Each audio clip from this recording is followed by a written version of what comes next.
తమిళనాడు రాజకీయాల్లో కొనసాగుతున్న పరిణామాలు పొలిటికల్ థ్రిల్లర్ను తలపిస్తున్నాయి. ఏ క్షణంలో ఏం జరుగుతుందో అనే ఉత్కంఠ కొనసాగుతుంది. శుక్రవారం సాయంత్రానికి టీవీకే అధినేత విజయ్ ప్రమాణ స్వీకారానికి మార్గం సుగమం అయినట్టుగా కనిపించింది. విజయ్ శుక్రవారం రోజున మరొకసారి గవర్నర్ రాజేంద్ర ఆర్లేకర్ను కలిశారు. ఇప్పటివరకు టీవీకేకు కాంగ్రెస్, సిపిఐ, సిపిఎంలు అధికారికంగా మద్దతు ప్రకటించడంతో అందుకు సంబంధించిన లేఖలను కూడా అందజేశారు. ఈ క్రమంలోనే విజయ్ ముఖ్యమంత్రిగా ప్రమాణ స్వీకారం చేయడం దాదాపు ఖాయమనే ప్రచారం సాగింది. మే 9వ తేదీ ఉదయం 11 గంటలకు జోసెఫ్ విజయ్ తమిళనాడు ముఖ్యమంత్రిగా ప్రమాణ స్వీకారం చేస్తారని వార్తలు వచ్చాయి. చెన్నైలోని జవహర్లాల్ నెహ్రూ ఇండోర్ స్టేడియంలో ప్రమాణ స్వీకారం నిర్వహించనున్నారని కూడా ప్రచారం సాగింది. అయితే టీవీకే ప్రభుత్వ ఏర్పాటుకు మద్దతు తెలుపుతున్న ఎమ్మెల్యేల సంఖ్య 116 మాత్రమే. మరోవైపు తాము టీవీకేకు మద్దతు ఇవ్వడం లేదని ఐయుఎంఎల్ ప్రకటించింది. ఇక టీవీకేకు వీసీకే మద్దతుకు సంబంధించి అధికారిక లేఖ అందాల్సి ఉందని తెలుస్తోంది. ఇక విజయ్ పార్టీకి మద్దతు ప్రకటించడంపై తమ వైఖరిని శనివారం రోజున అధికారికంగా తెలియజేస్తామని వీసీకే ప్రకటించింది.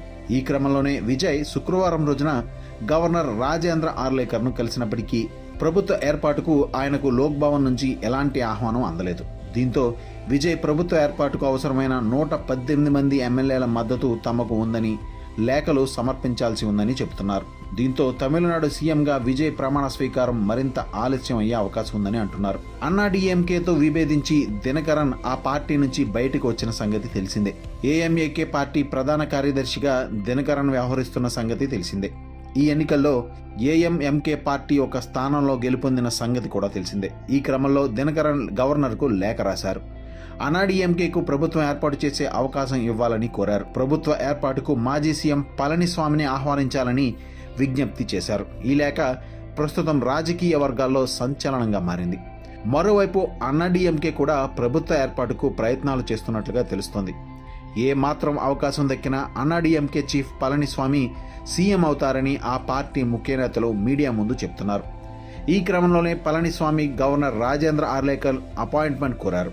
దీంతో తమిళనాడు రాజకీయాలు రసవత్తరంగా మారాయి. తమిళనాడులో అతిపెద్ద పార్టీగా నిలిచిన టీవీకే ప్రభుత్వం ఏర్పాటులో గవర్నర్ తీవ్ర జాప్యం చేస్తున్నారని సుప్రీంకోర్టులో శుక్రవారం రిట్ పిటిషన్ దాఖలైంది. తాను టీవీకే సభ్యురాలిని పేర్కొంటూ న్యాయవాది పి ఎలిలరసి ఈ పిటిషన్ను దాఖలు చేశారు. తమిళనాడులో ప్రభుత్వాన్ని ఏర్పాటు చేయడానికి జోసెఫ్ విజయ్ కాకుండా మరెవరిని ఆహ్వానించవద్దని తమిళనాడు గవర్నర్ను ఆదేశించాలంటూ తన పిటిషన్లో పేర్కొన్నారు.